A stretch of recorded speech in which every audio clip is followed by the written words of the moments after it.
See, hello, Kim. No notifications, eh? I'm just linking the set that we're going to be using tonight in the video. Yeah, I don't always get notifications anymore either. Sometimes I do with our videos, and oftentimes I don't. It's really frustrating. I too say baloney. I'm just looking. I've got quite a shadow here. I thought I had enough light that it wasn't going to be an issue. I definitely need a better setup for filming. And now that's just going to glare. So I'll give a couple of minutes and see if anybody else is going to tune in. Hello, Heather. Speaking of which, that was perfect timing. I still can't figure out how to get my stupid phone to not, or to film or live stream in landscape mode. It's so annoying. It says like online there's like these lap settings in the phone, but not for that for me. And I don't know. I guess I know some people are using third-party apps.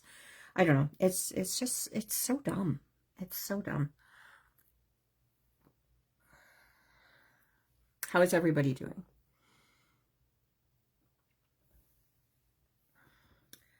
I just went and poured myself a coffee so that I would have that. I do have Android. Yeah, do you? I'm using one of the mugs I got from our East Coast trip. I can't really tilt it because I'll spill my coffee, but if you can see it, oh, it's so pretty. I got it from one of many places in Nova Scotia. I picked up a few pottery mugs. My husband made fun of me, put a post on Facebook about it, and what he forgot was that they weren't all for me, some were for gifts, and so my friend who I was giving one to had seen it ahead of time, of course, thanks to his post. Okay, yeah, if you want to send me the link, like, has it been good for you? Like, it's not buggy or anything? It's just silly that we have to use third-party apps. So, Heather and Kim, let's get started. Oh, hello, Michelle. Michelle is there too. Sorry, having a hard time with my glasses here. And Joyce, hello. Joyce, we were in PEI, so we did a 16-day East Coast trip, and we had gone 2 years ago, and we didn't make it out to PEI because it was at the end of the season. Everything was kind of closing down, and so we were like, well, we'll come back when when everything is open, and because I want to go to Anna Green Gables and just some different things. And so this year we started on PEI. And oh my goodness, did we ever fall in love with it. Like, I love Cape Breton Island, but man, I loved PEI. So we definitely have plans to go back.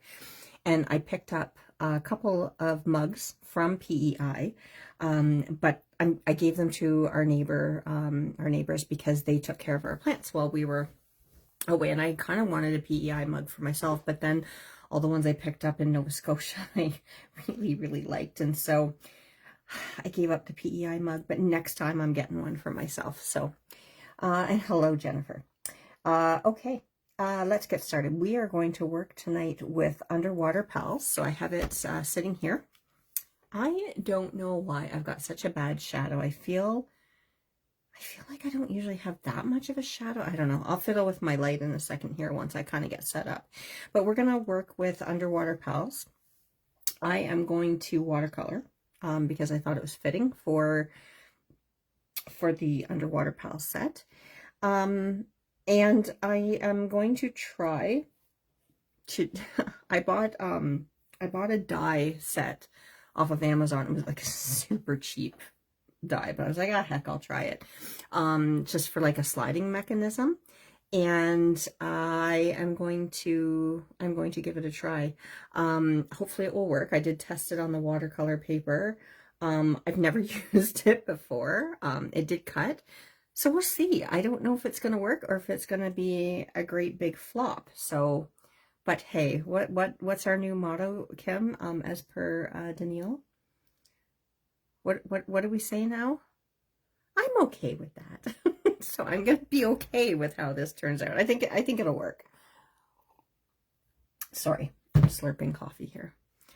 Oh, thank you, Heather. I just saw that link come through, so I will check that out after. And then hopefully for my next time that I'm on for a video, which actually I think will be for our retreat that's coming up, I can get myself set up a little better. So, Underwater Pals. The supplies that we're working with, I used a little bit, and I'll show you again at the end. And I just have my little ink cube here because that's all I had needed for my sentiment when I stamped it out. I used our Totally Taupe ink, and I'll try to get one where it's not really reflecting too badly there. Totally Taupe ink to stamp my characters because I'm going to color them in kind of a no lines technique. And then I use the Wicked Black for the sentiment that I stamped. And the sentiment that I used was, I see it's your birthday. And if you guys scroll up in the comments there, I'm just looking to see, yeah, I had, I linked the set. And currently, of course, because Kim is awesome, she has it on sale, and I'm looking at it $14.99 Canadian right now for the Underwater Pals. So if you don't have this fun stamp set in your collection, make sure to snag it up because it's adorable. There's like this little clam with like an oyster, or sorry, I guess it's an oyster with a pearl, a little seal. I was going to use him. I didn't today. I opted out. I know that I've done this little crab here, but I must have, like you can tell some of my other ones I've stamped out a few times, but I know that I'm sure I've stamped him out. He doesn't look like it though. And the little puffer fish, which is too fun. And let's see what else. Hello, Danielle. I was just quoting you, my friend. Kim and I have decided to try to adopt your, I'm okay with that attitude. I'm struggling. This little fish, which is super cute. The two that I am going to use tonight, though, are the little seahorse and the turtle. There's also a little starfish and some bubbles and a few fun sentiments. So a great set to have for birthdays, friendship cards, like just all sorts of stuff. Because it says, like, thank you from the depths of my heart. I see it's your birthday. Let's celebrate. And my love for you runs deep. It is our new mantra. So, like I said, if you're stamping, playing along with me, I'm going to watercolor. And like I said, you're going to need these two characters and the I see it's your birthday. So, I'm going to move these things out of the way because I've already stamped stuff out. So I'll tell you what my plan is here, and we'll see if it works out. Not sure if I'm going to ink around the edges of my papers yet or not. I am just kind of, well, I guess I can't really say I'm winging it because I have it all prepped, right? So I'm not just flying by the seat of my pants fully. But I picked up some fun doodle, oh my gosh, why can't I say doodle bug papers? I was going to say doodle bop. Who remembers that on the kids show, the doodle bops?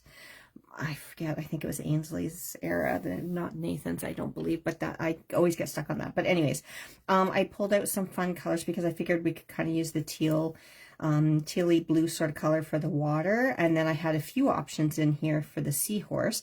So either I can go with like a yellow or yellowy orange. And then I've got the green here just because I'm going to use that for the turtle. So I figured that kind of pulled in some of the colors that I was going to use. And I also just, I don't know, I was in a circle kind of mood, and so that's what we're going to go with. So I've used a Spellbinder's die. So this is an A2 card, so and I have it portrait orientation, just like my phone because I can't get my thing to flip around. But it is the 5.5 by 4 1/4, just a plain white base here. And this is my largest spellbinder die. Do people even buy spellbinders anymore? I don't know. But let's see. Now the actual cutting edge of this die, just so you know what I'm working with here, it looks like about 3 3/4. So I have already cut that out with my favorite watercolor paper, which is Arche. So what I'm planning to do, besides bonking my head into my phone here, yet another reason I hate the way that I have to have this set up right now, I'm going to have kind of this cluster of circles. I didn't mat them. Like I said, I'm deciding whether or not I am going to ink up the edges. I might grab some of our inks and do that. But that's what that's going to look like. And then my plan here, like I said, it's a super cheap Amazon die, which hopefully it doesn't do me dirty. But what I'm going to do is, oh my goodness, I keep bonking my head. Anyways, I might need to move that up a little bit so I don't do that. So what I'm going to do once I've watercolored this is I'm going to cut this out, which leaves this little channel. And then it came with these little doohickeys that if this works, and I did do like a little test paper here. I'll show you what it's supposed to do so that you know my intentions anyways. So if you pretend that this is where like the little seahorse is, this piece gets cut out. So I'll leave that behind because that's still going to be part of the water, because we're going to do the watercoloring first. So you'll still see this behind, but this gets raised up and it's got like the, I don't know, maybe you guys have seen these before, and I don't know, it's kind of a new die to me, but it's got these little like plastic discs that have a channel in them. And so then it fits in here. So I'll have to have this piece popped, or like that piece popped up on some foam tape. And then what we'll do is we'll put that little channel in there. And then what I'm going to do is watercolor the little turtle from the set. And I'm going to put him on that so that he kind of can be moved around and swimming around the little seahorse.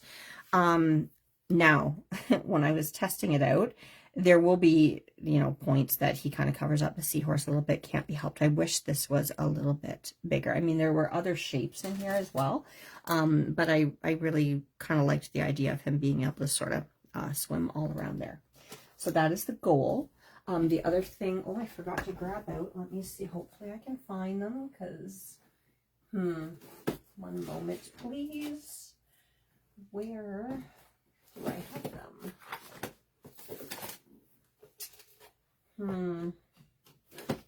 I have somewhere. If they're in here. I've got a little case of clear, what are those things called? Like dewdrops. They're like little acrylic dots. And I have a big jar of them, and I knew there was something else I had to grab. I meant to grab it out earlier, but goodness, where did they go? Sorry, bear with me while I take a quick peek, because they're normally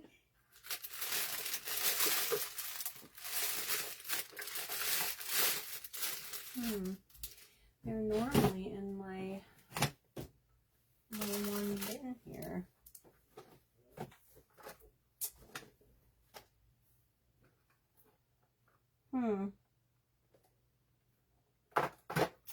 Well, I might not be able to use those tonight until I find what I did with them. I usually have them handy. Oh, I found them. I found them. Sorry, guys. So then, yeah, I'll use some of these little dewdrops for the bubbles. I know that there's bubbles in the set, but I'm going to use some of these just to put on there. Okay. No comments in the meantime. So you've all just been listening to me blab. Does this make sense? This is my plan, anyways. Sip of water here. So I'm going to clear these things out of the way. Now, when I did cut my circle out with the Spellbinders die, it did leave a little bit of a ridge, which I don't know is going to look that great for when I actually watercolor. So I'm going to try taping this into the die. And I don't know if it's going to work or not to kind of leave that border, but we're going to give it a go. You like listening to me blab?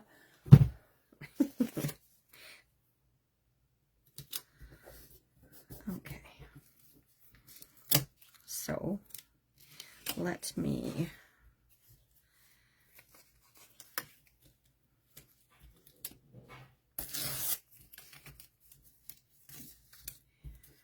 let's see here. I just want to get, I have a feeling this will leak underneath it, but we're going to give it a try anyways, just because, like I said, it's kind of left a bit of a border anyways when I cut it out. So we'll see. If it doesn't work, then we'll just paint right up to the edges. That's just some painter's tape that I'm using there. It is fun. I think it's going to be fun. We'll see. It's the first slider card that I've made. Like I said, I probably should have bought better quality dies, but I was like, yeah, it was a good price. And I was like, well, we'll give them a go. All right, so I'm just going to, actually, I do need those papers over here because I want to pull from those for inspiration.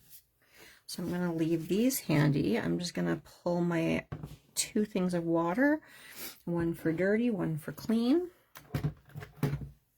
I'm going to zoom you guys in a little bit here.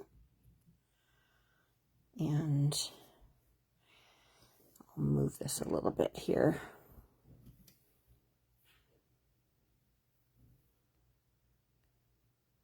There we go. All right. That's mighty close. Just zooming back out a little bit. Let me just see how that is. I'm going to grab the paintbrush out. That's better, I think. All right, now, because I don't have a whole lot of room, I don't think my mixing palette's gonna be in the frame. But I'm gonna try to mix up, like I said, kind of a tealy green, like this polka dotted paper here. So just bear with me for a second, and I'll show you what I'm doing. So I'm going to get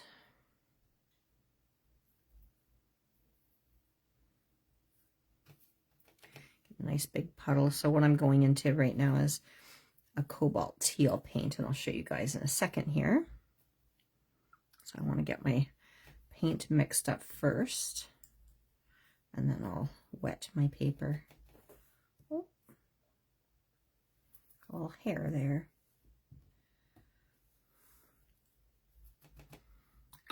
Okay, so I need a little bit of green in this. I'm going to try mixing some Serpentine Genuine in, and we'll see how that works. I may have gone a little too green, so I'm going to go back, add some, and I'll show you this in a second here. Actually, why don't I pull this in here so then you can see. So I'm just mixing a little bit more of the cobalt teal in there.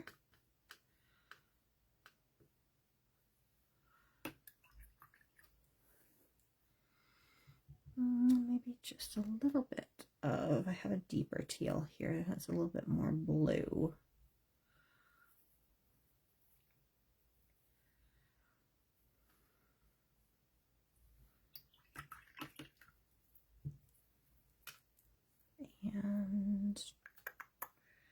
And let's just see here. I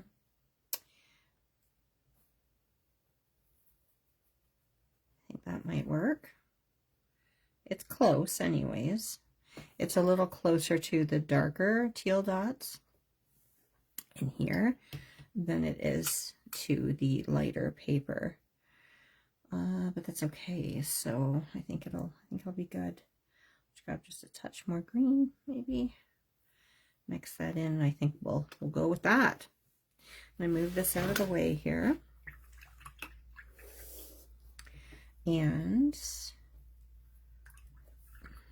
I might add like some seagrasses in here too. We'll see. We'll see. We'll see. We'll see. Okay, I've got to be watching here because I don't have a very large viewing or frame here. So I'm going to go in and just start putting some water down, painting around my little seahorse here.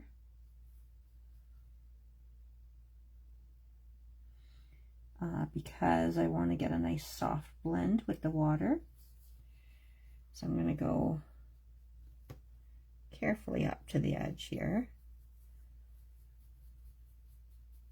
Like I'm hoping this isn't going to bleed under, so that I've got that little border there. It's kind of hard to tape a border on a circle, so we'll see. Like I said, if it doesn't, then I'll just go back in after and fix up the edges there.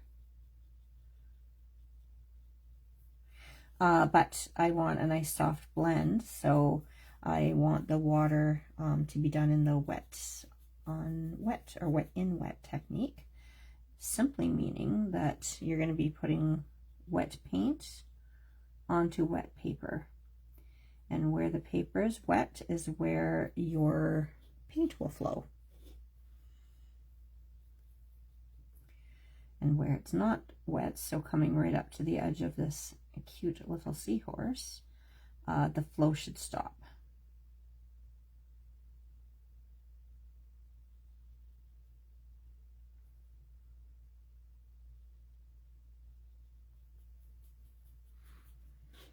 So I'm going to just finish wetting. So you don't want your paper soaking wet to the point that it's like pooling, but you want it to have a sheen to it.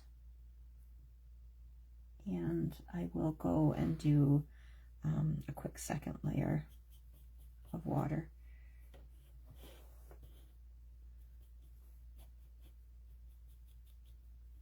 I think that's gonna go underneath.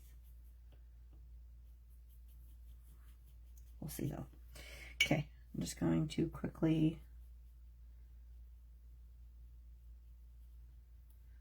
go, and this is the most boring part because I know you're watching nothing. You're watching me paint clear water on white paper,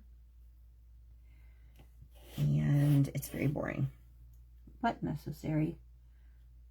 Whoops, I think I went over his belly just a little bit there, so I'm going to have to be careful.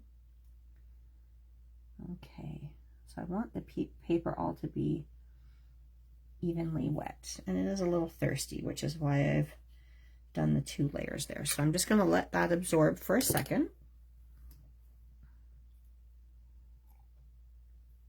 Grabbing a sip of coffee. I'm still trying to decide. Yeah, it'll do. Okay, so I'm going to start picking up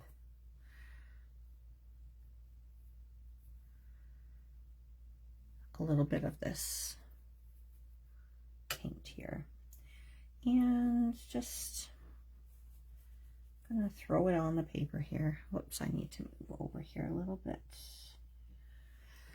because I've got to get my head around this stupid phone that's above me.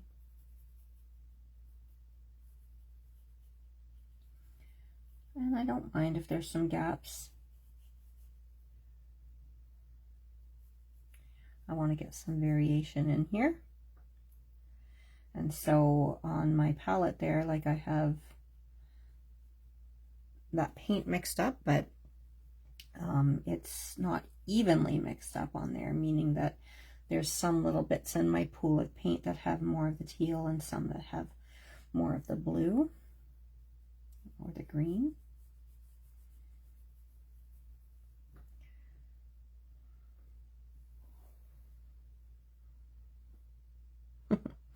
Yeah, that's definitely gonna go underneath the edge of the die. So I'm going to grab a dry brush here.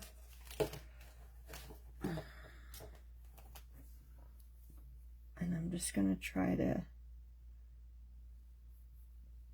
pick up around the edge here. And we'll see what happens when I take that off. Like I said, I'm not convinced it's going to be perfect, but that's okay. Okay. I'll just do a couple more streaks here. I'm not going to fuss too much. I'm going to do a pretty simple watery background here.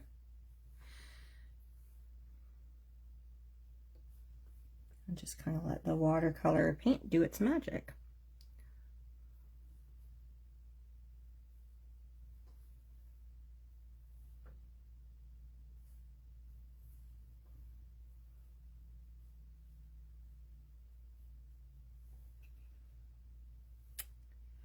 I feel like that's looking really blown out because of the light that I have on here. Maybe let me just tilt that up a little bit.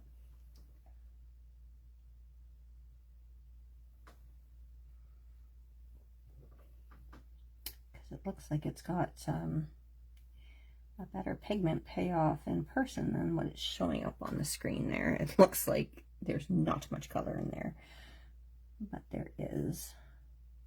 It's hard because I want to light it up enough for you guys to see, but at the same time, it's so glary. And I even tried to put like a bit of a filter over the light as well. Oh well, I'm okay with that. What I'm not okay with though is the fact that I keep bumping my head. So bear with me for a minute.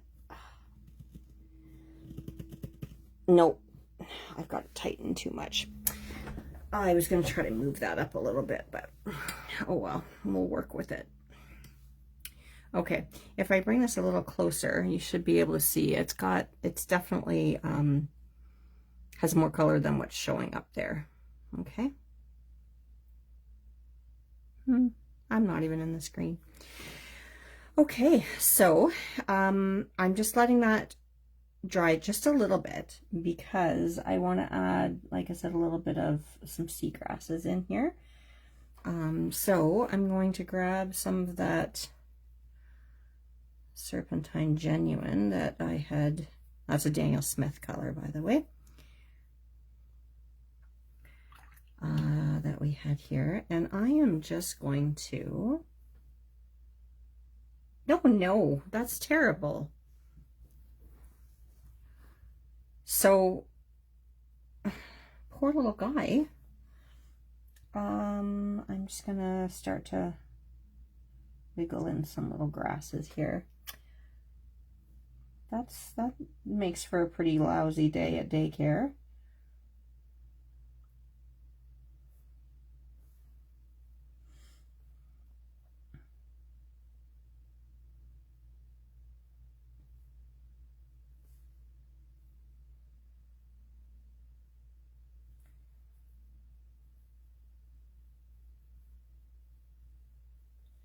I'll add some more definition in as this dries. Actually, I'm kind of bummed that I put that green there because I liked that little bit of teal, the way that it had separated. Oh well, I'm okay with that. So you can see it's pretty diffuse right now.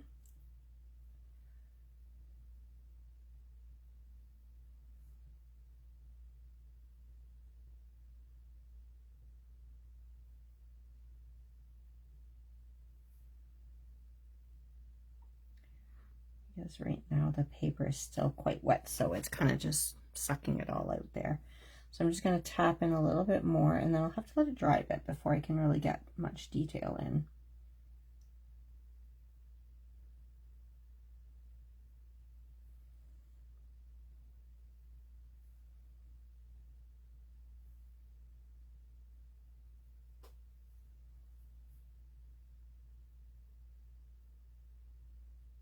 Are any of you guys allergic to bee stings, Kim. And it's that time of year right now, man. The yellow jackets are just nasty. It's the one thing I hate about like getting into like the kind of early fall time.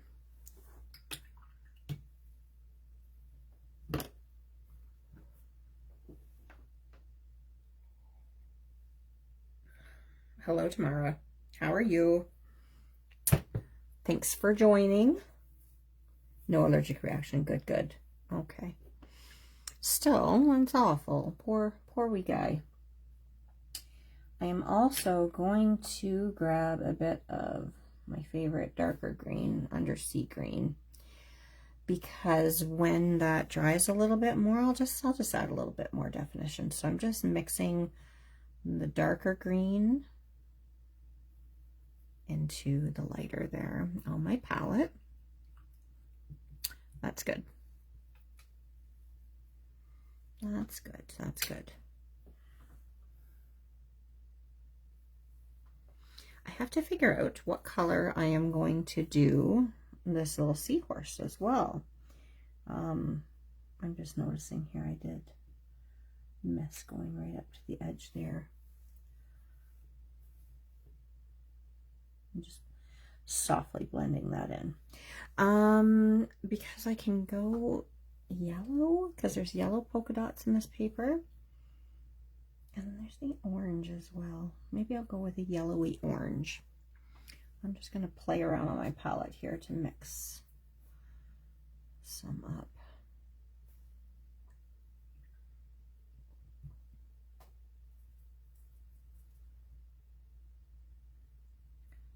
It's kind of a warm yellow on the polka dot there.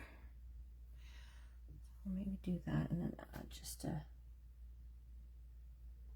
hint of orange into it.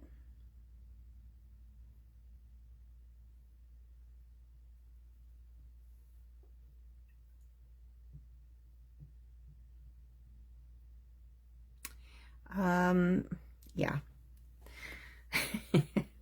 Was it too people-y? I'm gonna see if I can start to add some of this darker green. I don't think it's time yet because I can see that my paper is still quite wet.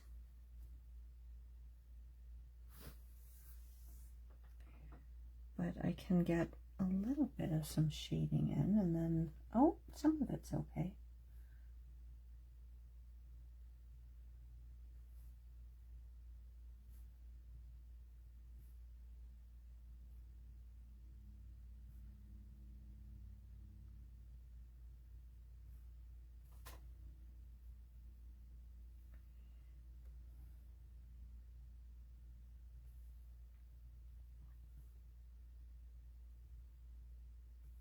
Some of it's wet still, though.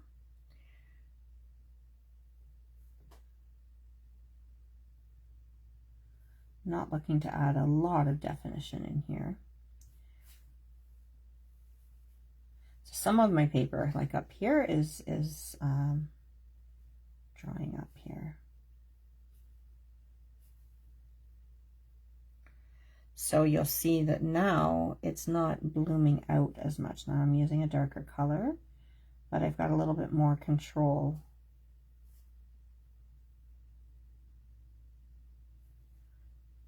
over my paint and where it's sitting on the paper. Like I said, it's not blooming out quite as much.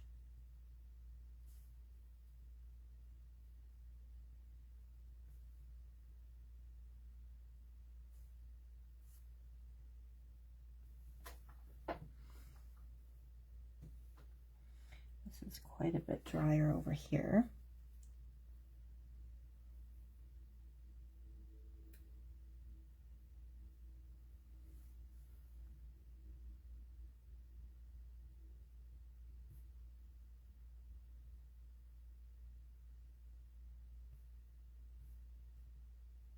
And I'm really just wanting to give a little hint anyways.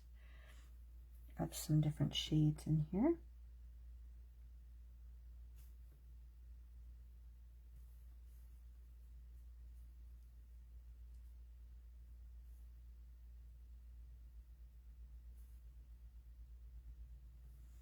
I can go a little heavier in with a couple in the front here.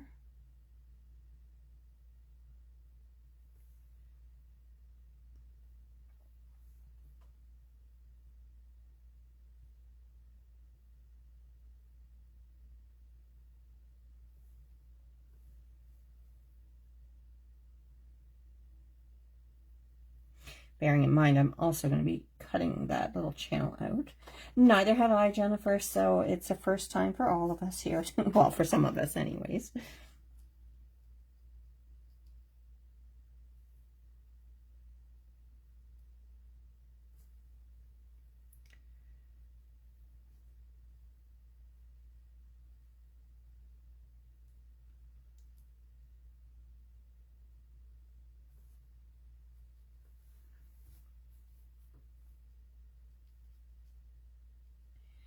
So just adding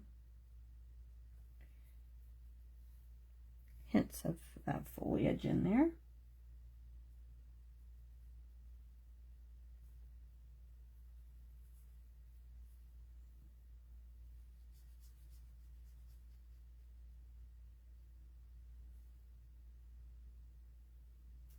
Little bits of seagrass.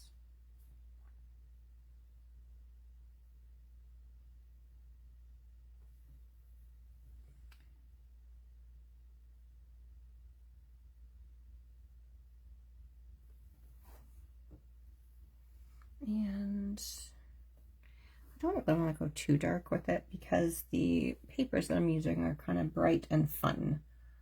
Hello, Delise. What did you get?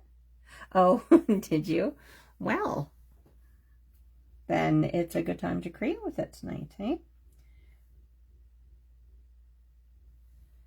And I'm just going to soften a bit of this with a clean, damp brush.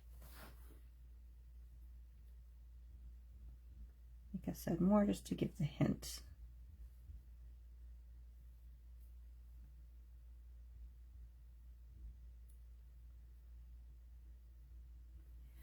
Alrighty. Now my green is dry enough. Sorry, not green. The water is dry enough that I feel like I can come in and I'm just going to pick up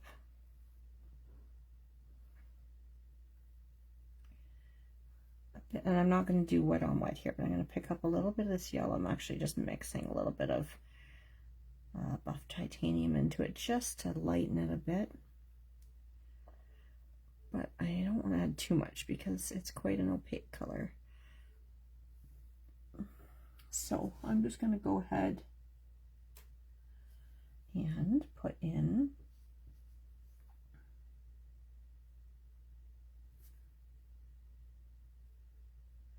a solid layer of that yellow.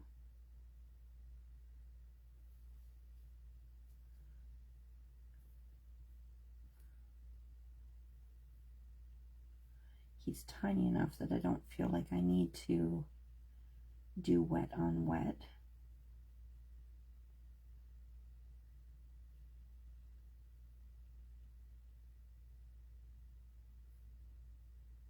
By wetting him first. Now I'm going to pick up just a little bit of orange. And maybe a little bit of burnt sienna. Let's see. And I'm going to drop it in along the side of them here. And because the yellow is still a little wet here, that should diffuse out nicely there.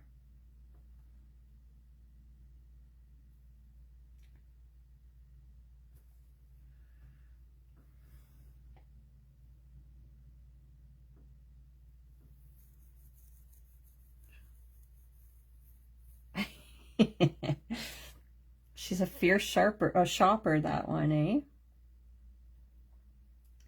Yeah, I do think I like the burnt sienna there. Just to add a little bit of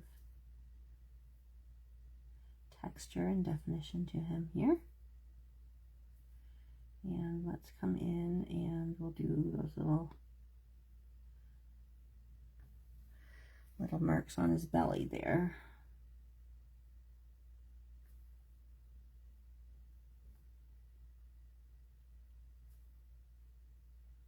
And just going to drop in a little of that darker color there as well. And just dabbing off my brush and helping it to blend a little bit.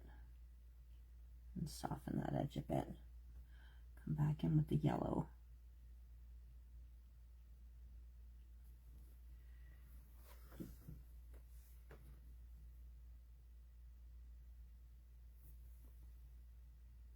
Gotta have fast fingers with some of these shoppers.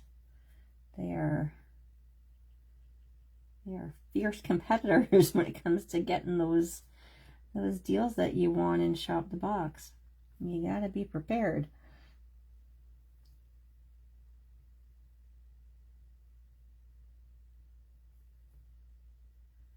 Just continuing to build up a little bit of definition here. That little snoot there, I'm just adding a little bit of the darker color in this little divot there.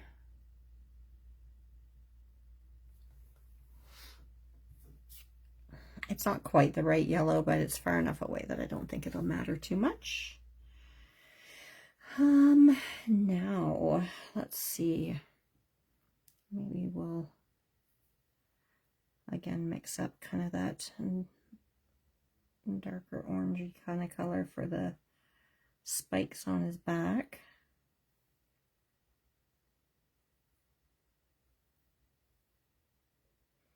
There we go. And I'm just going to go ahead in and fill those in. I want them to be a little bit more brown than that. There we go.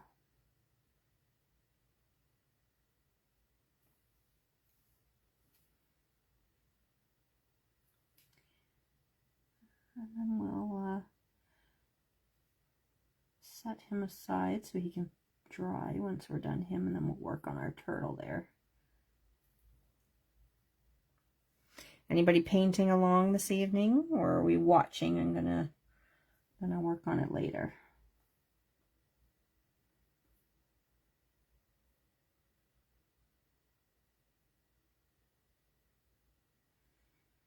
I'm finding it hard to see here just because of where I'm having to hold my head. I'm just going in with a damp brush here and just lifting out a little highlight. So brushing the pigment off my paintbrush, and while that paint is wet, just like I said, lifting a little highlight there.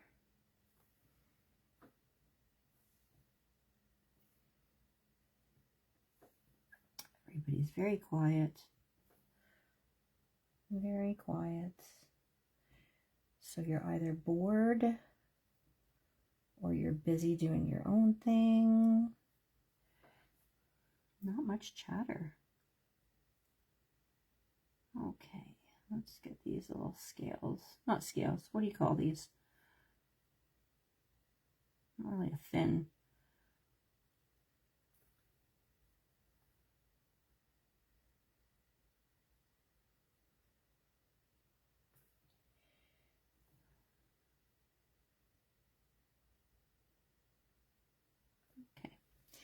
And then let me, still there, cleaning up from supper. What'd you have for supper?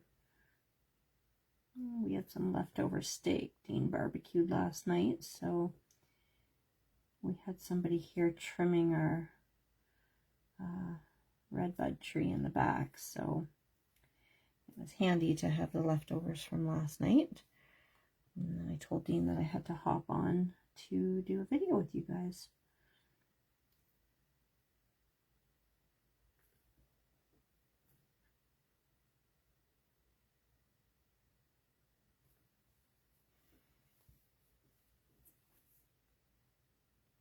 Do you still have the piece of watercolor paper inside there? I do.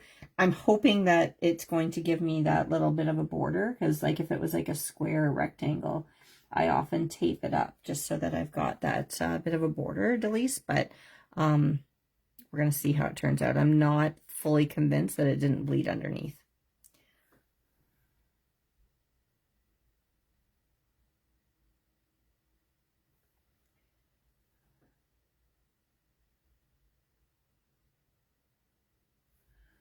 Okay, just coming back in with a little bit more of the dark paint there. So it's some orange and burnt sienna. Burnt sienna or raw sienna? Burnt sienna, I believe. Let me double check. Burnt sienna. Just to give a little bit of definition there. And let's just pick up a little bit more of that pigment here on a barely wet brush. I just want to give a little bit of definition in this little curl of his tail here. There we go. And maybe we'll just go around that area on his belly. I'm going to put in a couple little spots. So I'm just mixing a little bit more of that burnt sienna in with the orange and yellow that I was using here. Kind of like little freckles, if you will. I don't know. I just always think it gives a fun little bit of texture.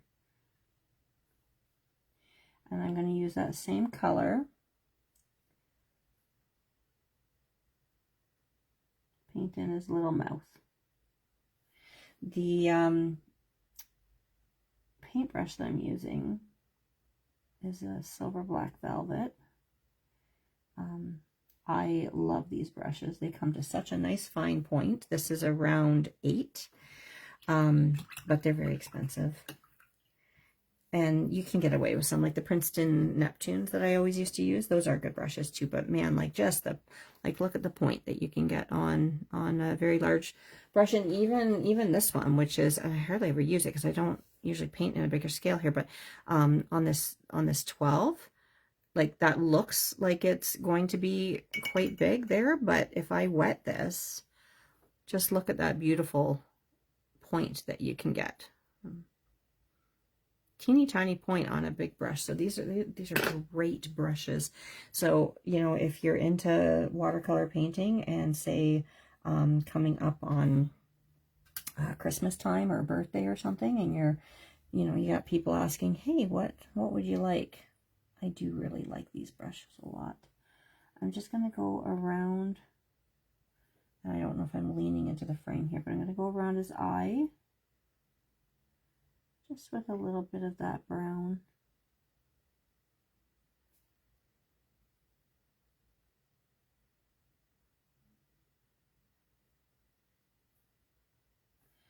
And I might just give a little hint of an eyelid there. I'll bring it closer for you to see what I'm doing here in a second.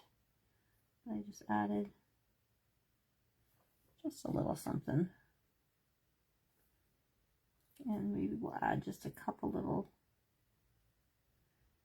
lines on his nose, kind of like how they were on his belly here.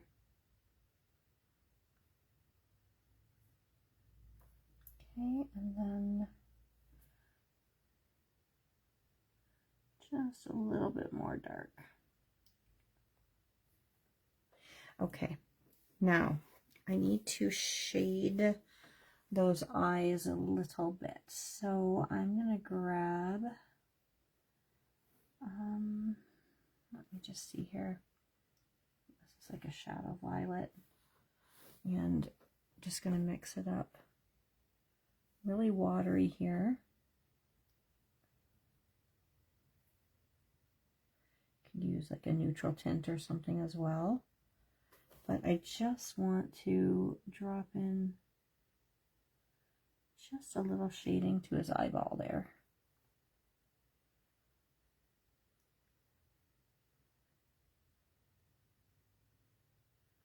Just so that it's not completely white. I will show you here in a second. Most of mine watercolors are Daniel Smith, but I have some M. Graham in here as well. I do have some other brands that I have picked up to try. I do have a couple of Winsor Newton Professional series. I bought some core paints one time. I don't know that I like them, so they're not in my palette here. But most of these are Daniel Smith, and then, like I said, some M. Graham and some Winsor Newton Professional.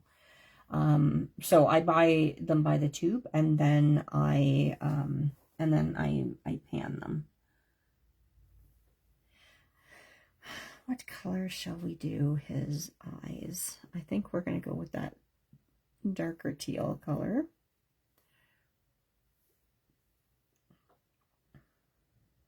And then I'll give him some pupils after, and we'll go with a little white pen afterwards to give him a highlight.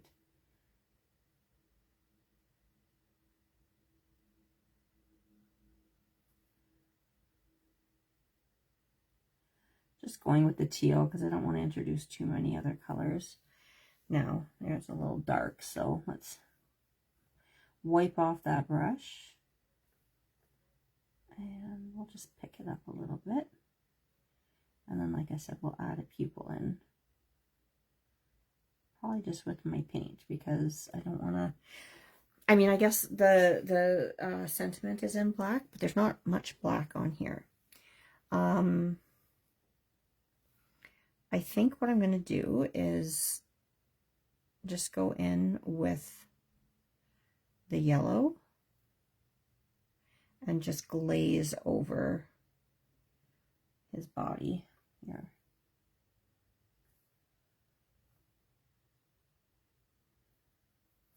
So going in very lightly over everything that I've painted. I don't want to disrupt the layers underneath, but I just want to blend them, give that a little bit of life back there with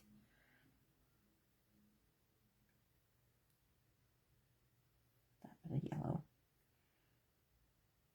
And maybe tap that yellow in to those highlights that we left on his little fins and whatever you call these here. All right.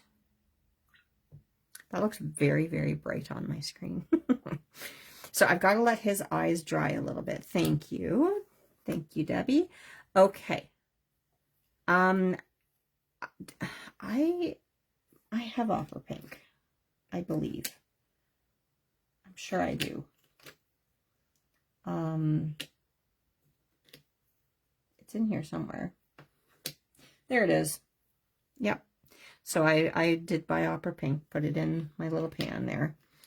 Daniel Smith, you can't beat the quality. I'm just going to take this die off here now.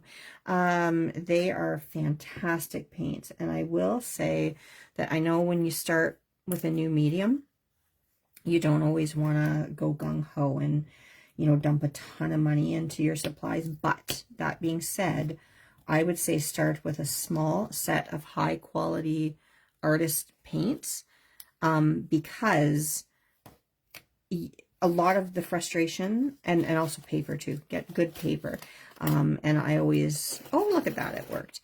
I always go with a cotton watercolor paper, because if you're struggling with your results and you're just not getting what you want, it could very well be that if you're using budget supplies, that might be part of the problem. There's certain things I feel like we can cut corners on, but you know, if you're struggling with something, I always say best to get a small set of high quality artist materials than going and buying, because the thing is with the paints, like you get like a really chalky set, or you're going to get one of the light fast quality. Light fast rating is not going to be any good, meaning it will fade. and sunlight, and you're going to get like a lot more binder. You're just not going to get like the luminosity that you get with some of these other brands. I'm not totally digging the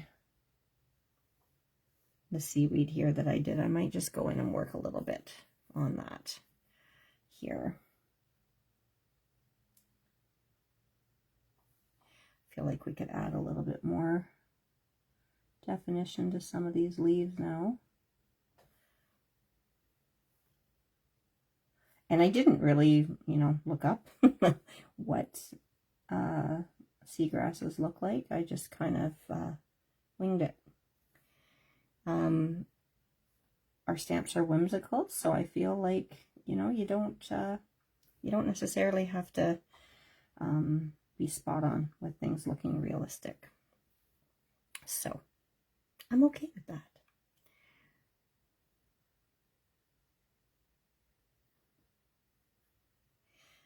Let's just add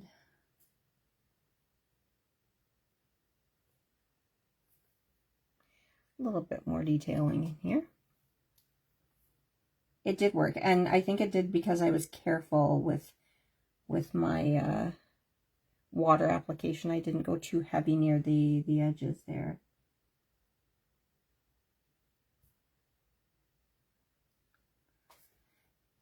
And I didn't like push it up under the edge of the die. There's a little bit, well, actually it's not that it went underneath the die, it's just I didn't fully go up to the edge of it. But that's because I was being cautious.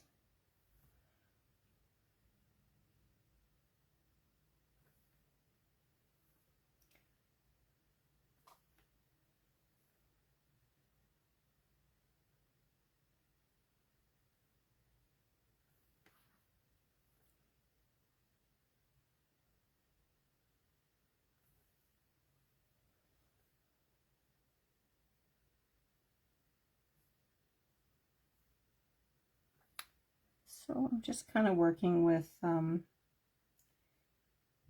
where my paint was flowing and blooming, and just going with that and picking out certain areas to bring a little bit more detail into. I'm just gonna bring a little bit of green right across the bottom here just to soften this area.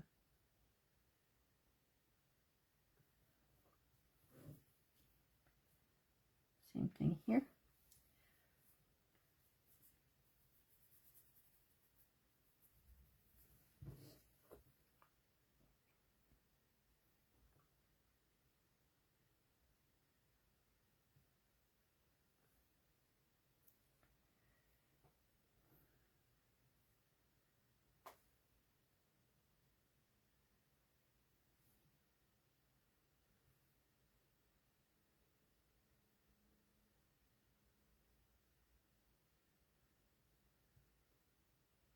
We do have a stencil. I believe it's called Underwater Scenery, if it's still in stock, that has some really great like sea foliage, seaweed, seagrass, whatever you want to call it, components to it.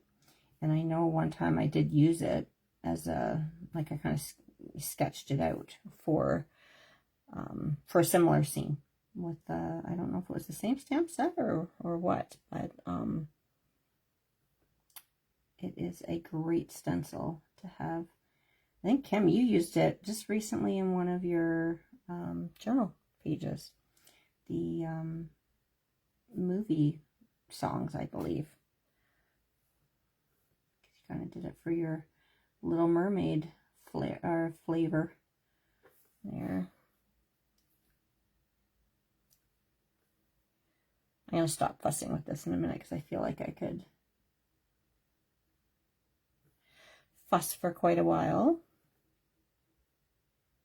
So you can bring as much detail into these areas as you like.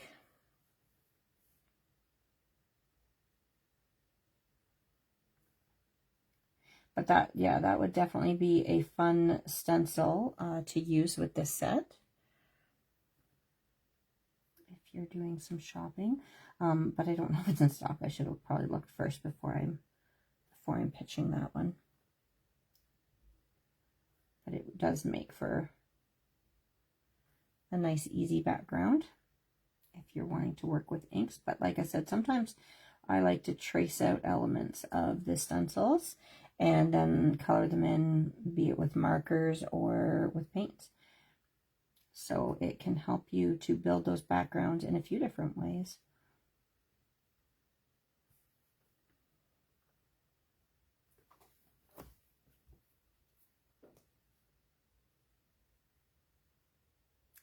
And I'm just, again, blending this in here. Softening it up a bit. And we're going to leave that. But I do have to put those little pupils in. So I might just grab, I need something dark. So maybe we'll just grab my Payne's Gray. That's not really working there. I think I'm mixing it accidentally in with another color because it went kind of brown. Okay, so I'm gonna just drop in. Nope, I need it thicker than that. I mean, I could go in just with a fine liner, but I don't want to. So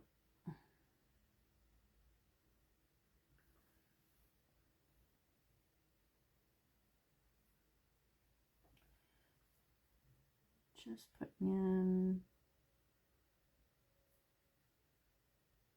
and if this doesn't fully work, I will go in with a fine liner after. But okay, so that's that part done. Now we have to do our little turtle friend, and I'm just going to use some of the same greens. I'm still not really happy with this. I'm just going in with a damp brush here just to soften this a bit. Didn't quite turn out the way I wanted it to. But we're also going to have our like channel for our slider card in there. So there we go. All right, so let's start off with Serpentine Genuine, which is a Daniel Smith color. So nice bright green. And I'm just going to go right in. I'm not going to wet my paper first. And drop in that green.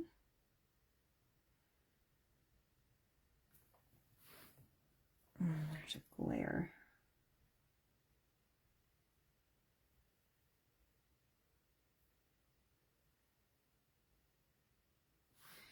And let me right away start to pick up some of that darker green.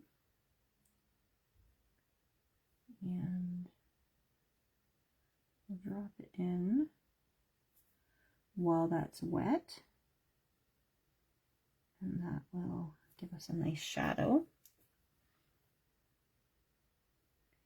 And I'm just blending that in a bit there. Okay, and then we'll go and do his little legs, flippers, I guess, feet.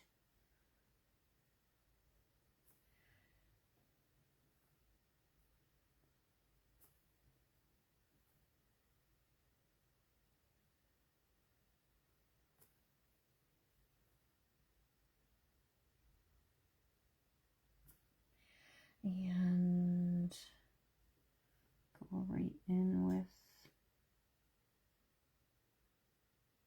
dark. And I'm just going to soften that up a bit. How's everybody doing?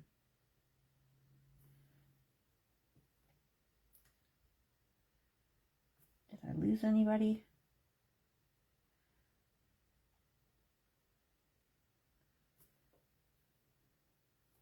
Do we have many people who like to dabble in watercolors? Or do most of you still prefer the markers and colored pencil? I always think it's fun to play with some different options.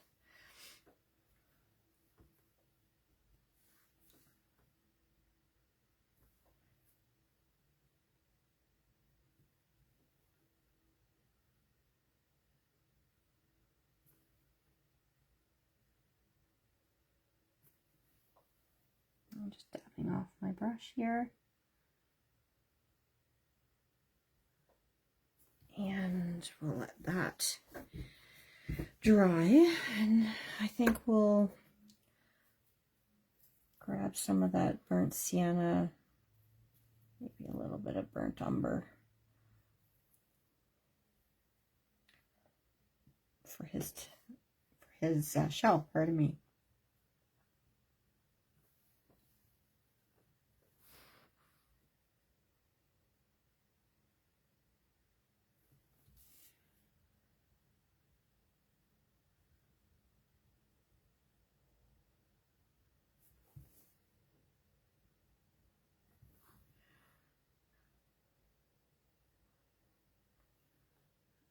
Drop in some darker brown on the edge here. I'm going to be fussy cutting him out.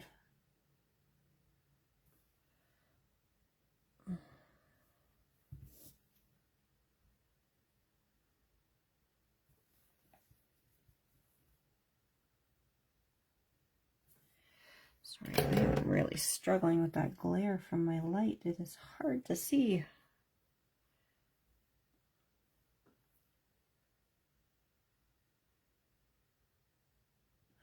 If I turn it down a bit, if it's too much, I'll just turn it down a little bit there.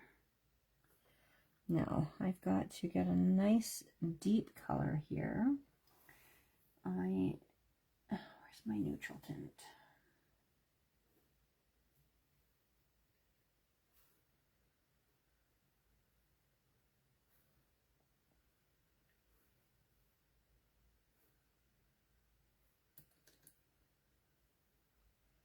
Mix up a nice dark brown. I'm actually going to add a little blue to it, to the burnt sienna here.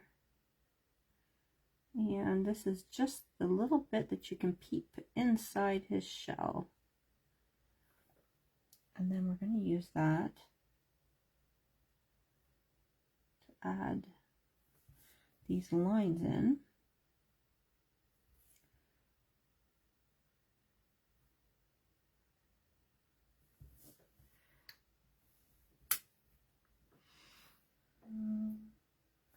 Go back to that gray that I had, just to start to add a little bit of a shadow in for his eye.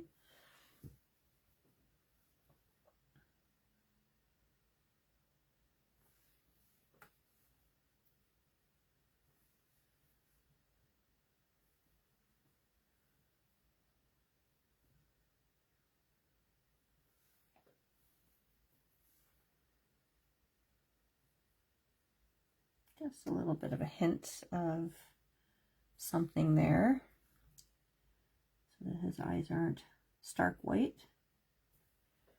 Okay, and then we gotta add some texture into that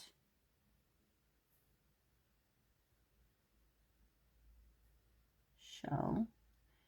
So I'm just adding some dots in there with a darker brown.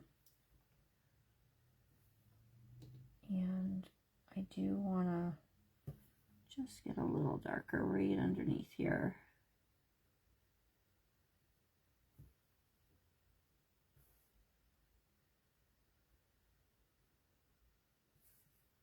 Whoops.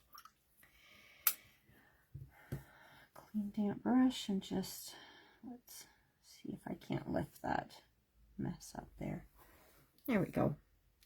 Now I'm going to take that dark green and do his little smile.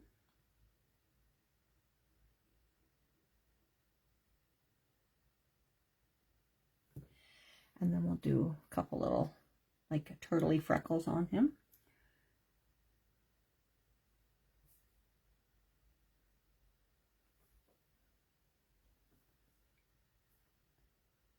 Add a couple to his flippers. And I do want to just go back in here and add a little bit more shadow there. And I think we'll just give him similar colored eyes I'll mix it into the green a little bit maybe, but let's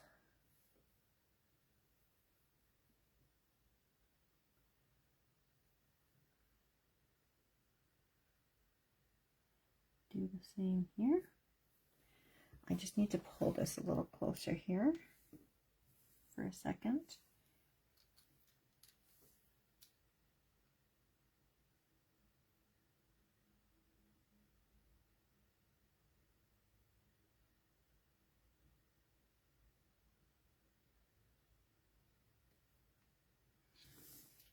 Okay, so when those are dry, we'll have to add his little pupils in.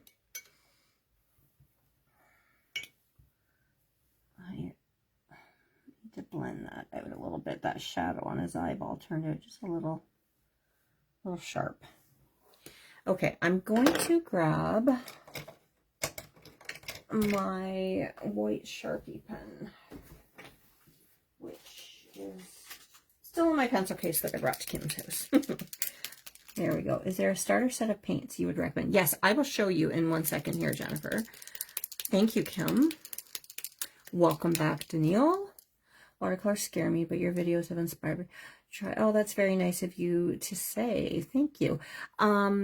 Just play. Just play. It's, I mean, we always say it's just paper, and it's true. But yeah, just, I mean, watercolors are pretty forgiving. And especially if you're working, I'm just putting little highlights in here, especially if you're working with a cute whimsical set, then you don't have to worry about it coming out perfectly. My little grasses certainly didn't come out perfectly, but whatever. I'm okay with that. Say it with me, everybody. What would Danielle say? I'm okay with that. I feel like I need to brighten that shell up just a bit. So let me take a little bit of my yellow and I'm just going to add a light wash over it just to try to brighten that up a bit and soften those little spots there. And I'm actually just going to go in with a hardly damp brush here and just soften those little freckles that I put in there. And hopefully, I'm going to live dangerously.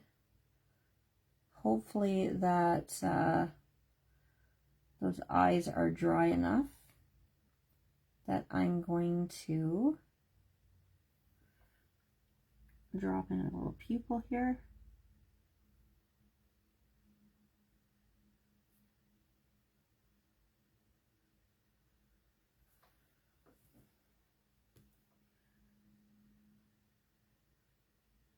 Trying to make it round. And then I'm going to let that dry so that I can put his highlights in there.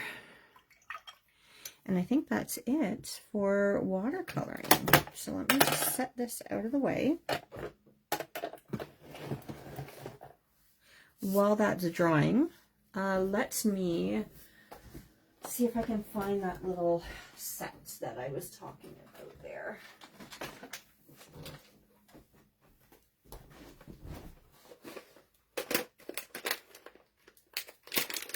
There it is. Okay, one moment. I just want to grab something else if I can find it. What did I do with it? There it is. Okay. So when I first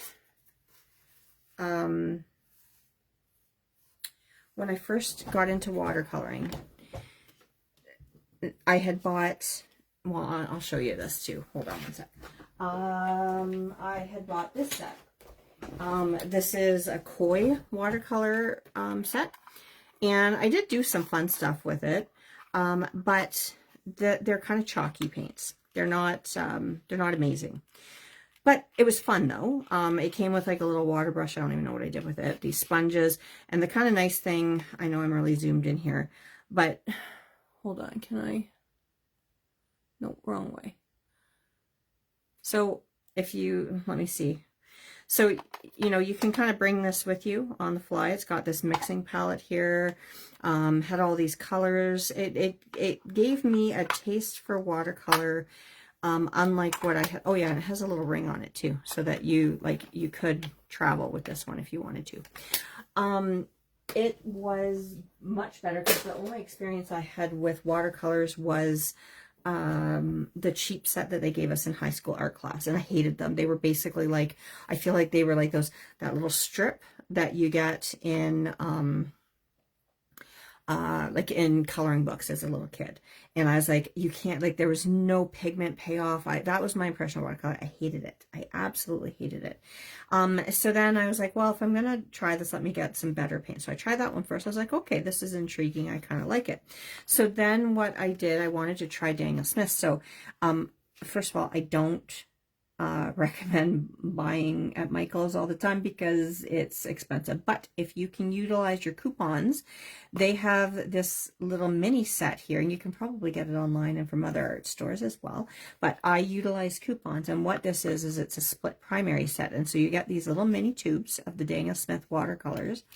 And what it is, when I say split primary, you're getting a warm and a cool of each of your primary colors. So you get your warm red here would be the Puro Scarlet, and then you get Quinacridone Rose for a cool red. You're going to get, for your warm yellow here, you've got the new Gamboge, which I did use actually on our little seahorse. Like, I mixed it with some stuff. And then your cool yellow is this Hansa Yellow Light. And then you've got the two blues here as well, where you've got the French Ultramarine and the Phthalo Blue green shade. So it gives you, you can do a lot with just these 6 colors. So you've got to play with them and find out what you can do. So what I did was I did this mixing chart. Now, I had started to do this with all the colors I got, and I gave up because like I had to keep adding to it and it all fell apart on me here. But if I block off, gosh, where did that go? That belongs somewhere down here too. But anyways, if I grab some paper here, hold on one sec. So, I think that I had also bought the Burnt Sienna and probably the Payne's Gray. So I'm going to say that when I first started, well, I may have done the Burnt Umber too. So let's say here. But if you were just to go with that set, let me see here. So 1, 2, 3, 4, 5, 6. These are all the colors that you can mix with that. And I mean, you can do more than that because you can, you know, mix 3 different colors together and such.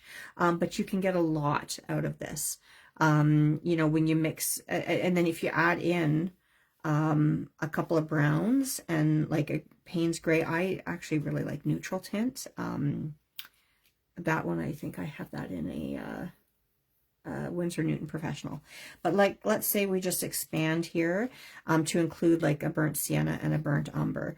And you can get, look at all these all lovely dark grays and almost blacks that you can get. I don't use a black paint, but I mean, that's the Payne's Gray here. But like when you mix your, say your ultramarine, the French ultramarine, and like your siennas here, you can get like, and your other blues here, blue and brown, it makes a really nice deep gray shade. So I would say getting something like that would be a good one to start with, because with, like I said, with just those 6 colors, and I mean, these were tiny swatches. You can do better than this, but you get a lot, and it gives you a taste for some professional grade watercolors, and you can see the difference. And they're well worth the investment. So that would be a set that I would say would be good to start with and play, because you want to learn about color mixing, color theory, because you don't have to have all the colors, but you can have a limited palette. Also, if you're using a limited palette, your work's going to be a little more harmonious too. You're not going to want to keep grabbing like 50 million different colors. Now, right now, this is my palette right here, but this is like all the colors that I have. Well, that's not true. I have other ones. But this, so I kind of tore apart a palette that had channels in it, but I ripped those channels out, and then I put my paints into these little pans and put a little bit of magnetic strip on the bottom, and then that way if I want to like make a smaller one, if I have a smaller metal palette, I can take out what I want and like pick 6 colors or something like that. So working with a limited color palette is good. I know I've got all these here, but I try to just pick a few colors at a time. So that's, like, I have bigger tubes. Like I showed you those mini tubes there, but they're like, you can get full-size tubes as well. So yeah, like I said, that would be what my recommendation would be for starting off, because it's, like I said, it gets you understanding that you don't need all the colors because you can mix, right? And understanding, you know, your complementary colors and what happens when I mix this color and that color together. So just play, get some, that's where I would say you could use like an inexpensive paper, because you could just, you know, play, like see what happens when you mix those colors together. So sorry, that went on, that went on a little bit. So I need to put little highlights in my turtle here in his eyes as well. So just going to add that there, and this is the Sharpie creative marker. I'll tell you, my favorite marker was where is it? Not that one. My favorite marker was this one, this Sharpie paint pen. It was a water-based paint pen, and it had this super fine point on it. I loved it so much. And I don't think they make this one anymore. You can get it in this one, which is an oil-based pen. I hate that. It doesn't work very well. And I know a lot of people use the Posca pens. This one's pretty good. It is a brush tip though, so you have to be careful when you do your little dots to not push down, because just like your Copic markers, it's got flecks in it. So it is a good marker though. I do like that one. All right. We are, oh, you have to work tonight. That is lousy. Well, I hope you have a good night at work, Debbie. Thanks for joining in. I'm just going to cut this little turtle out now.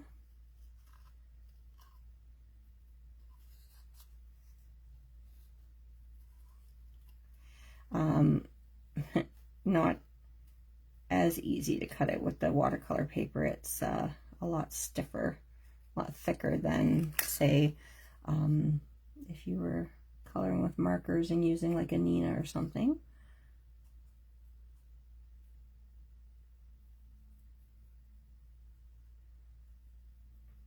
I had thought about cutting him out ahead of time just so you guys didn't have to watch this painful part, but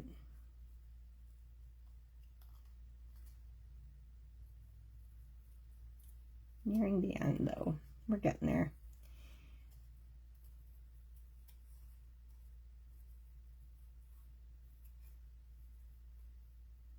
Kim, did you use those new scissors for your fussy cutting, or did you go back to the cutter bees?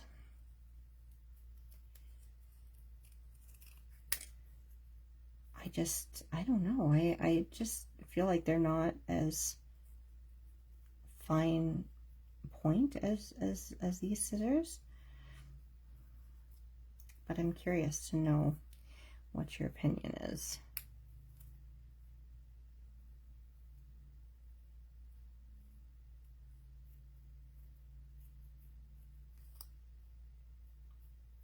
Trying not to amputate his little flippers here.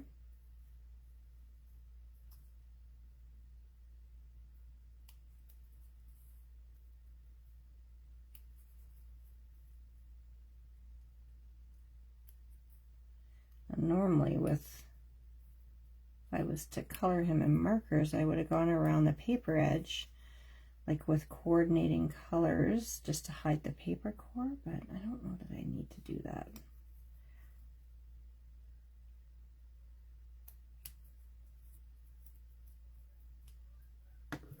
Maybe I'll just grab out my paintbrush here, and maybe I'll just run around it in the dark green here.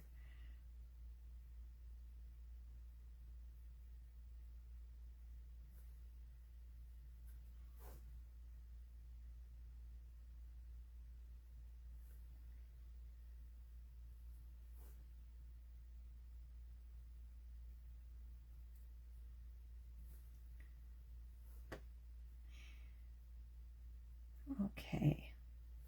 And, oh, I almost dipped in my coffee. I'm just going to go around with some brown paint here. Okay, good enough. I'm okay with that.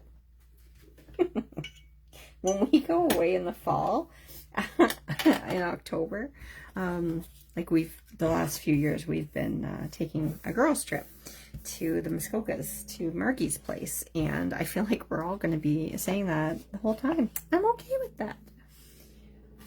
Where is my card base? There it is there. Okay, so I'm going to put our big brave girl pants on, and I'm going to go cut this out and hope it doesn't ruin it. So bear with me. I will be right back.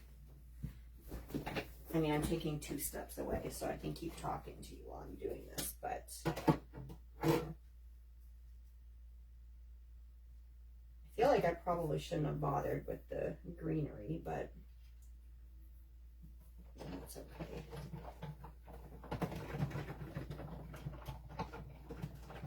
Now, I did test this dye out on my watercolor paper, and it worked earlier, so let's hope that it worked. And it did, I think. It did. Okay. I'm going to zoom in a little bit more again. Whoops. I'm going to show you all the mess on my desk. Okay. So, here's where I need to decide if I'm going to sponge around the edges. I think I'm going to, because it's going to bug me if I don't. So, I'm going to grab out my Kraftin Kimmie inks here. I'm going to grab a sponge dauber, or whatever, the tool, and let's match up some colors here. Well, that's Ocean Opulence. I wonder if Aqua Adventure might be. Yeah, Aqua Adventure. So let me grab that one out. Aqua Adventure. And then let's pick out a green that will work for this paper. That is Lucky Limeade. I think that's going to be it. Lucky Limeade. And, I mean, that's polka dotted, so I think I might just use the Aqua Adventure for that one as well.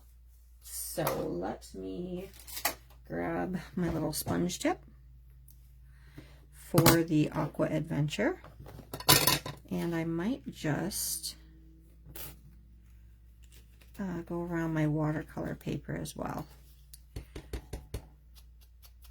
Just around the edge a little bit.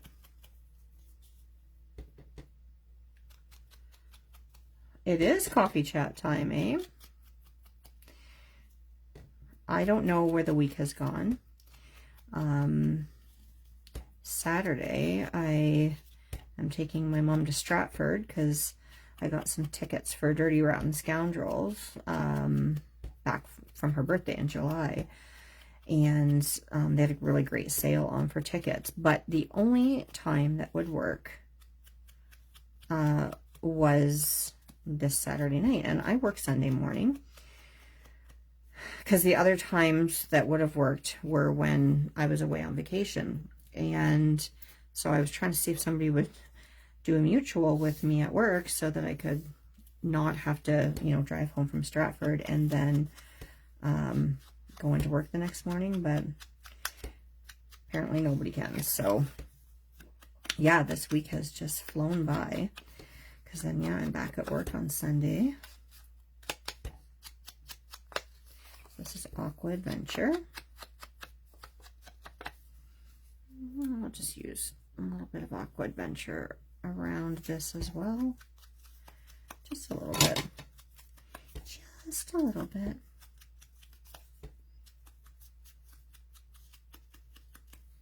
All right. I need to grab my sponge tip for Lucky Limeade.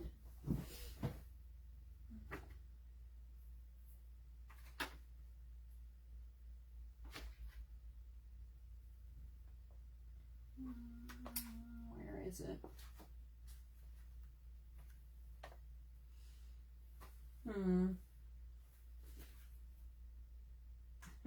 Why can't I find it? I know I have one. Sorry. Bear with me here. This must be it here.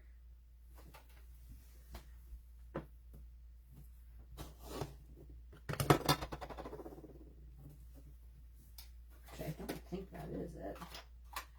It fell off, obviously, but oh well, we're gonna make this one work.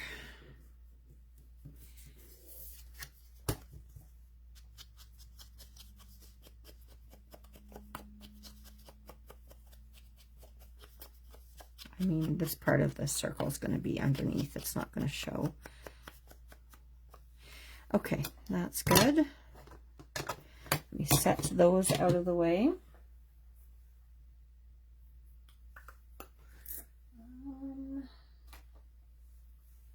There we go. Okay, now we have to assemble this. So I'm going to put...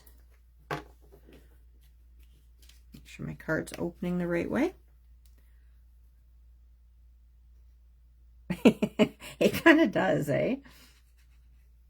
That's really funny. Like when I see snippets of that on videos online, it's pretty funny. Okay,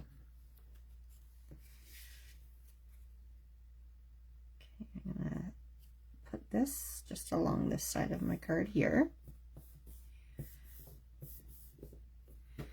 I don't have any witty things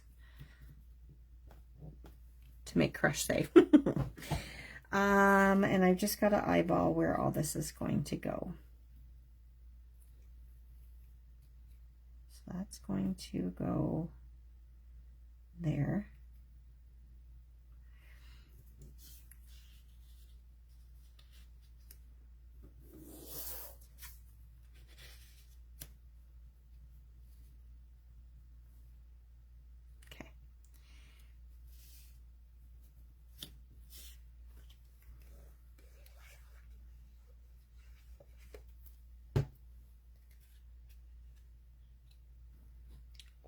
Hit the camera again.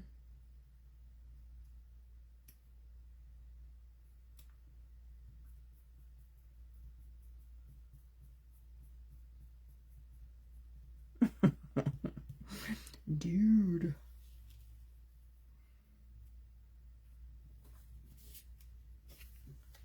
This is such a fun set. I love it.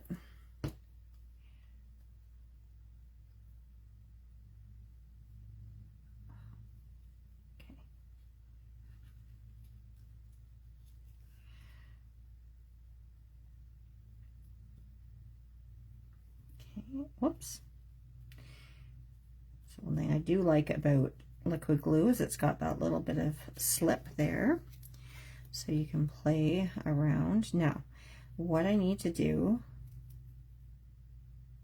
is add this channel.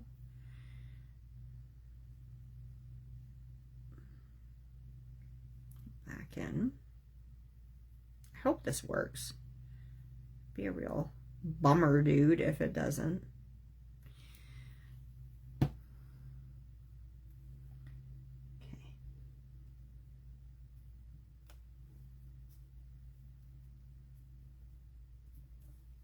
All right, so we'll stick that down there.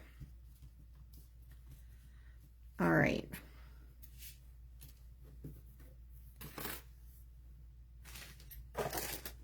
Okay, where are my little pieces at? They're there.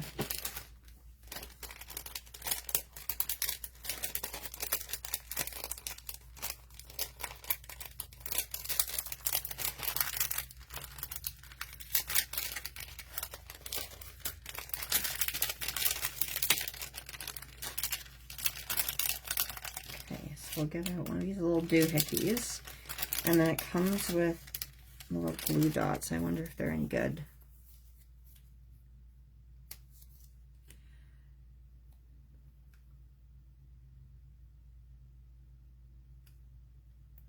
Put a glue dot on there to stick a little crush onto.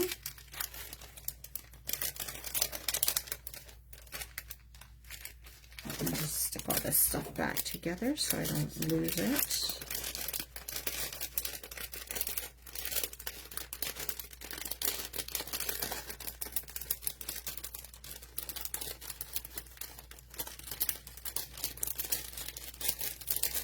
Okay.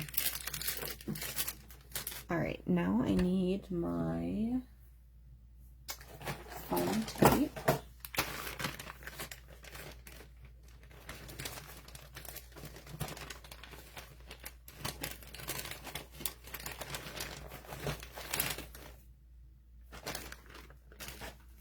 All right, now hopefully, my only concern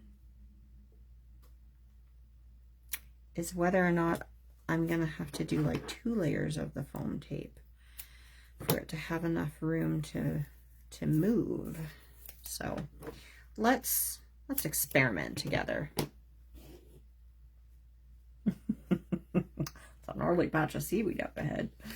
All right, so I need to put a whole crap ton of this on here.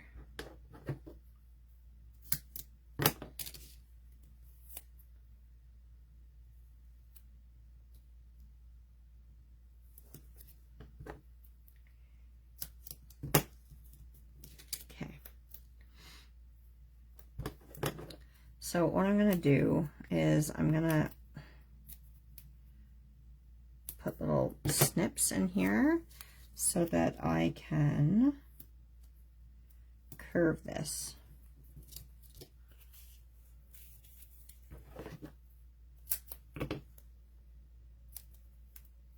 Ugh.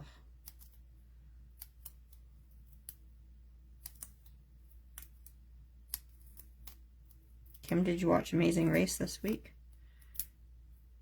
Anybody else watching it? Coming up to the end. Oh.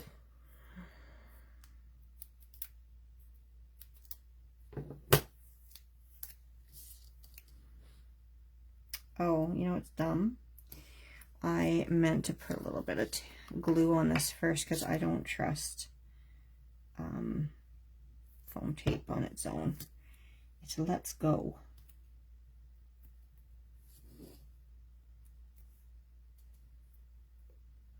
This just happened to be the perfect width for this.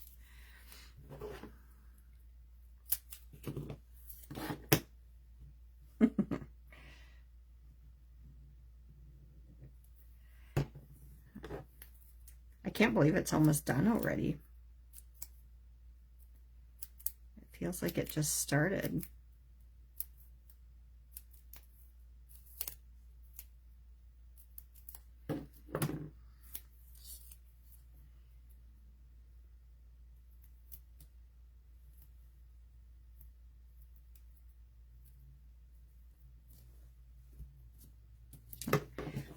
Put one wee little tiny piece in there.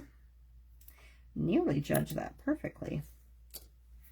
Okay, now my question is this going to allow this to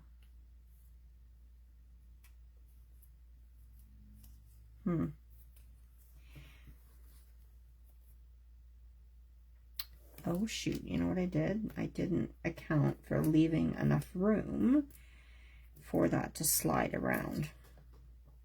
So I might need to rip this off and go with a thinner foam tape, but I might be able to scooch it up enough. Okay. Why isn't this sliding?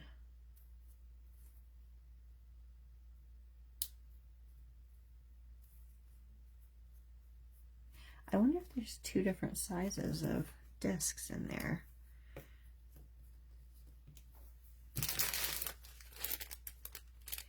No, they're all the same. And when I tried it on my other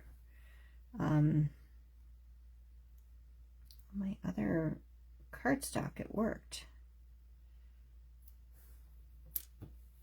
I'm gonna put our little turtle guy on here.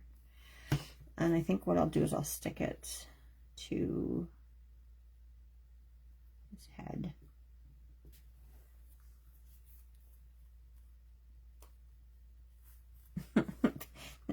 Why isn't it working? Because it should be fitting into that channel there. Oh, did I get it? I got it.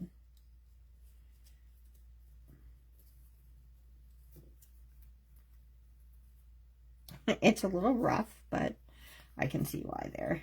Okay, I've got to just trim around here a little bit. I just forgot that I had to leave a little bit of a gap for the mechanism to slide. It's like surgery, man. Can I hold the plastic piece up close? It's got like this little channel that's supposed to like fit alongside here. But like I said, I was like, this is the perfect size foam tape, but it's actually just doesn't leave enough room for it to slide. So I've just got to trim off a little bit, and then we'll get there. We'll get it working. That's what I get for not fully trying something though, right? Before doing it on a live.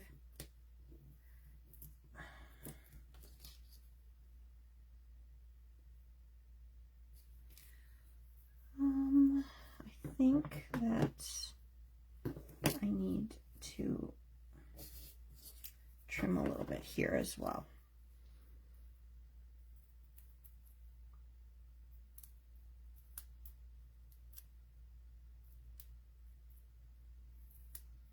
Good thing nobody can see the back of it, eh? I guess it's not looking so pretty. Yeah, like I said, I just ordered a cheap set off of Amazon and thought, let's give it a go. I mean, in theory, it should work. Okay. Let's see if that works a little better here now.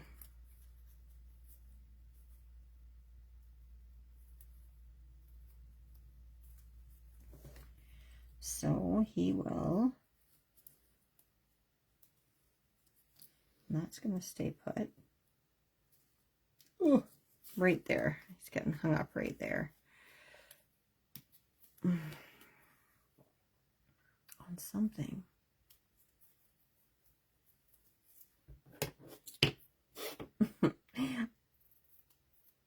We'll get there. It might not be perfect, but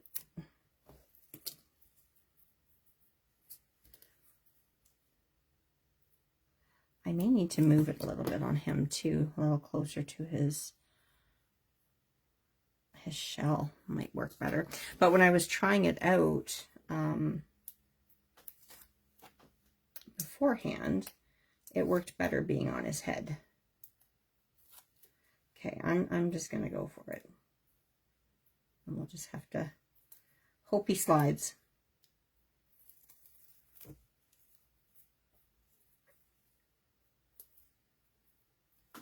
So I'm just taking all the backing off my foam tape here.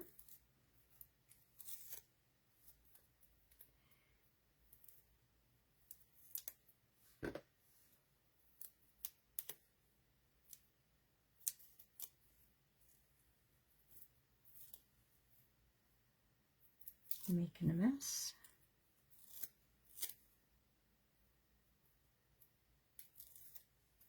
There we go. All right. Let's fit him in this little channel again.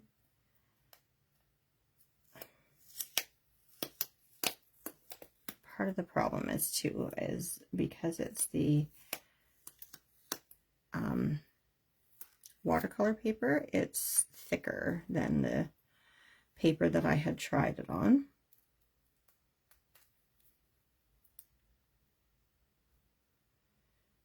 I think it'll still be okay. All right. Get my fingers off of that now. And we are going to just line this up here.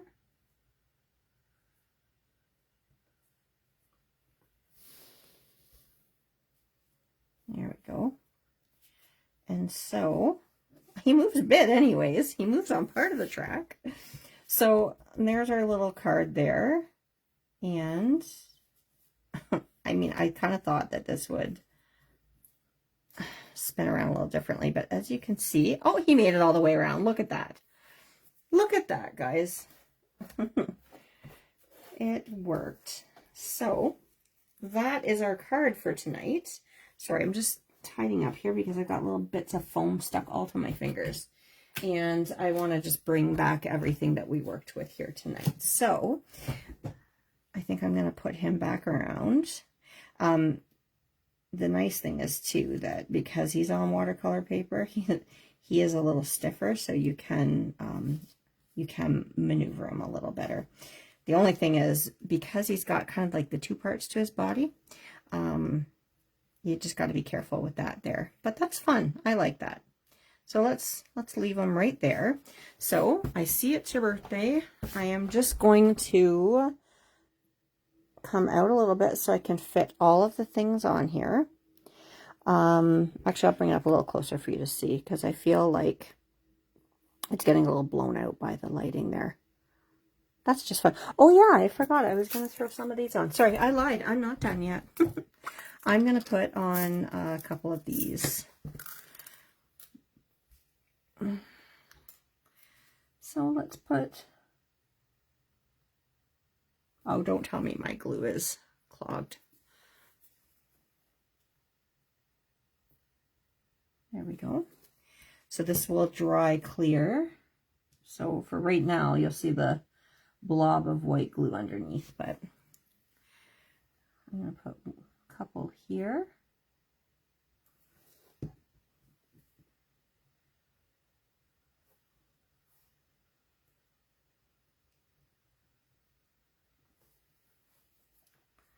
And let's do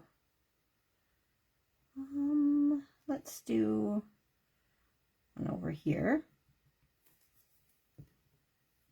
Whoops.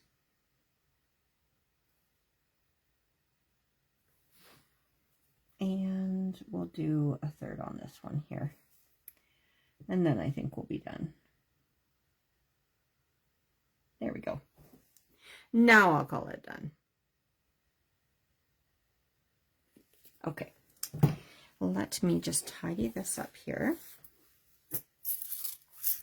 And we'll take a little recap of what all we used tonight. So we used the Underwater Pals stamp set to make this card here. I'm just making sure that everything's getting in the frame here.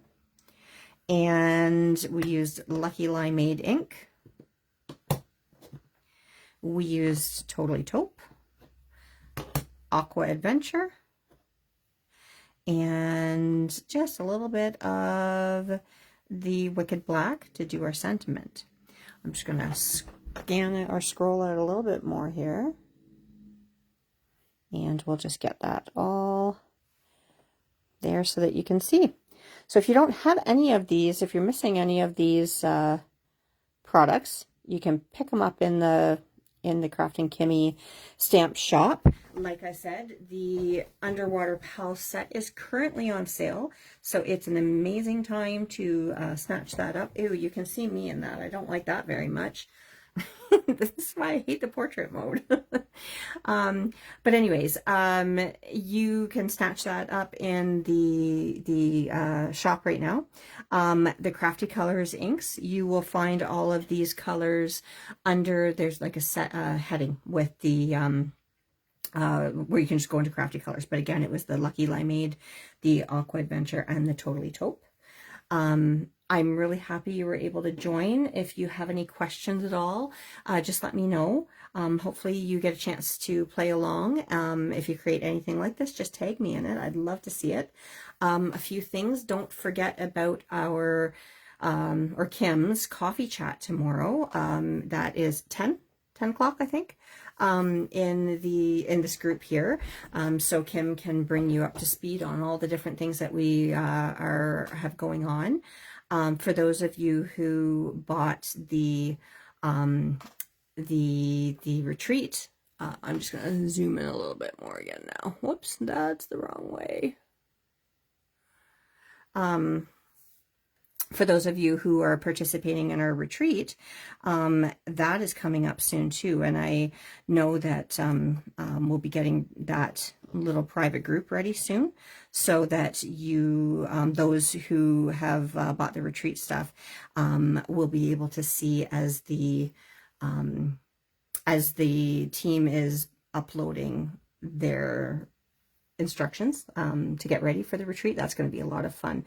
Hopefully you guys were able to snag that up. What else can I say? Yep, always 10 a.m. Eastern Standard Time for coffee chat right here in the group. Make sure to check out, Kim's got a list of all of the upcoming Throwback Thursdays, and I know she puts things on sale ahead of time so that you can make sure to get those sets if you don't have them, to play along with the crafty design team member who's up that week. So check out that. Also, we've got all of our challenges. Our new September challenge themes are going to be coming up this Saturday, so make sure to stay tuned to the group. You'll get to see some samples by our lovely design team, so make sure to check that out as well. And I mean, there's always so much fun happening here. So create with your Kraftin Kimmie stamps products, share in the group. We love to see what you've been creating. Thank you so much for joining me tonight. And let me just let me get that glare off of all those products there. But yeah, thank you so much for joining me here tonight. And I really hope that you have a great weekend coming up and find time to get creative. See you later, everybody. Bye.